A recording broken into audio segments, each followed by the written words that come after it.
Assalamualaikum warahmatullahi wabarakatuh. Ketemu lagi dengan saya, Dewi Wongdeso. Tetap di channel yang sama, channel yang membahas tentang bagaimana sih caranya agar kita bisa masuk ke Singapura sebagai TKW atau pembantu rumah tangga. Terus apa saja sih yang dilakukan mbak-mbak TKW di sini tuh kerjanya ngapain aja? Majikan di sini tuh nyuruhnya kita kerja apa aja gitu kan? Terus apa saja data-data apa saja yang harus kita persiapkan untuk bisa mendaftar sebagai calon TKW khususnya di Singapura? Apakah data-data itu masih sama seperti tahun-tahun sebelumnya? Apakah di tahun-tahun ini ada perubahan? Kita juga nggak tahu ya. Mungkin ini harus ada tambahan data ini, harus ada tambahan data ini, kita juga nggak tahu. Terus apa saja hal-hal yang tidak boleh kita lakukan selama kita masih bekerja sebagai TKW di Singapura ya. Jadi kita itu orang luar yang bekerja di negara orang, jadi kita harus menaati peraturan-peraturan yang sudah pemerintah Singapura tetapkan dan kita juga harus disiplin. Terus hak-hak apa saja yang kita peroleh selama kita menjadi pembantu di sini. Nah, di video kali ini saya akan menjawab pertanyaan dari saya tidak tahu namanya. Ini berkomentar di channel saya. Pertanyaannya seperti ini. Karena tidak ada namanya, saya nggak sebutkan namanya ya. Maaf ya Mbak.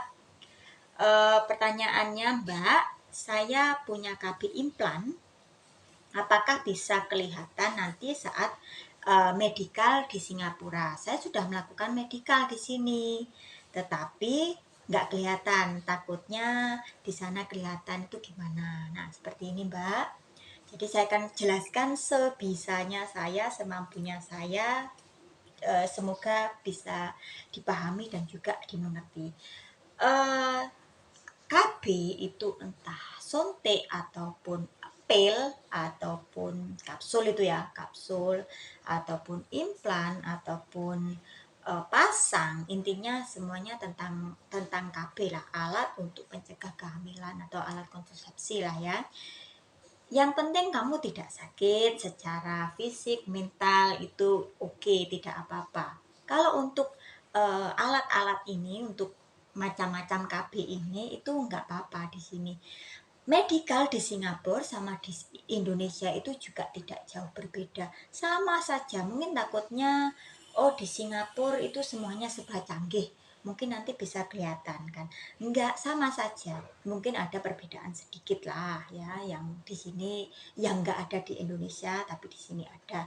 Jadi kan kalau kita medikal itu yang dilihat adalah yang diambil darahnya, terus air kencingnya, terus tinggi badan, berat badan, terus akan ditanya, tes mata juga ya, tes mata, tes telinga, kita dengar apa enggak. Terus kita akan ditanya punya tato apa enggak. Kalau memang punya tato ya bilang aja punya tato, di bagian mana, sebesar apa. Kalau tidak punya ya bilang aja enggak. Terus kita akan ditanya pernah melakukan operasi apa enggak. Kalau untuk yang pernah operasi, contoh sesar ya, untuk ibu-ibu, itu ya bilang aja sesar, saya pernah sesar 1 atau 2 kali gitu. Yang penting kamu bilang, jadi nanti kan ada catatan di biodata kita akhirnya, dan majikan ataupun agensi juga tahu kita pernah ini, kita punya tato contoh, kita punya sesar contoh, seperti itulah. Jadi enggak jauh berbeda daripada kamu menutupi. Kamu contoh punya tato di bagian punggung contoh, karena punggung itu kan kita nggak kelihatan, terus kamu nggak ngomong. Nah, suatu saat kita kerja di rumah majikan, terus majikan lihat, loh, akhirnya dia bisa lapor ke agensi, anak ini lo punya tato gitu. Jadi nanti kamu malah kena marah. Daripada itu terjadi, kamu ngomong di awal saat kamu melakukan interview ataupun saat kamu melakukan medikal. Jadi kamu lebih baik kamu jujur di awalnya daripada kamu sembunyi-sembunyi takut tidak masuk ke Singapura ya. Terus akhirnya nanti malah ketahuan, malah marah. Tapi kalau kamu sudah ngomong sejak awal, kamu contoh punya tato, tapi kamu nggak ngomong, nanti majikan kamu suatu saat kamu sudah bekerja, dia tahu kamu punya tato, itu malah malah repot juga. Tapi kalau sudah di biodatanya ada, mereka kan sudah tahu sejak awal. Jadi gitu loh. Nah, terus kalau untuk di Singapura sendiri ya nanti akan ditanya, contoh kamu KB apa enggak? Itu akan ditanya nanti. Kalau memang KB ya kamu bilang aja KB, nggak perlu menjelaskan saya KB implan ataupun saya sontek ataupun intinya implan atau intinya KB apa sontek gitu aja, udah mereka sudah paham. Terus untuk kelihatan apa tidak itu sama saja di ronsen di Indonesia, itu sama saja. Di sini yang diambil cuma bagian ini, artinya bagian lengan itu tidak akan kelihatan gitu loh. Jadi sama saja Mbak, nggak usah khawatir. Terus untuk KB-KB ini ya, KB-KB ini kalau memang kan ada yang KB itu tidak mens ya, kalian juga ngomong kalau KB ada yang mens, kadang mereka KB mensnya terakhir kapan, pertanyaan seperti itu ya. Oh mungkin contoh ini kalau di Indonesia itu yang 3 bulan kan nggak mens biasanya ya, kebanyakan nggak mens ya, bilang aja kalau saya suntik 3 bulan itu di Indonesia umumnya tidak mens ya. Jadi seperti itu, jadi kalian jelaskan seperti itu, nggak usah ini takut, nggak usah khawatir, sama saja medical di Indonesia sama di Singapura itu sama, tidak jauh berbeda. Jadi semoga bisa dimengerti, bisa dipahami untuk Mbak ini tadi. Maaf saya tidak sebutkan namanya karena tidak ada namanya di sana.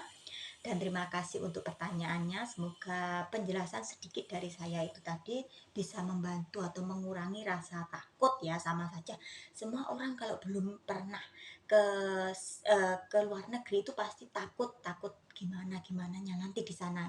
Jadi jangan khawatir. Nah, semoga bisa membantu sedikit penjelasan saya dari sini, dan terima kasih. Di channel saya juga bisa bertanya tentang pekerjaan di sini ataupun tentang masalah di sini. Saya akan coba jelaskan, saya akan coba terangkan ya, bukan terangkan ya, memberikan pengertian, oh seperti ini loh kehidupan di sini tuh seperti ini. Dan boleh bertanya di kolom komentar dan saya akan jawab secara sebisanya saya ataupun setahu saya, dengan mungkin pengalaman saya juga sama gitu loh. Jadi ya, terima kasih sudah menonton channel saya, menonton video saya. Semoga bermanfaat untuk semuanya. Kita sama-sama saling belajar. Dan bye-bye, sampai jumpa. Jika suka dengan channel saya, jangan lupa subscribe, like, share, dan komen. Semoga bisa membantu, bermanfaat untuk semuanya. Bye-bye.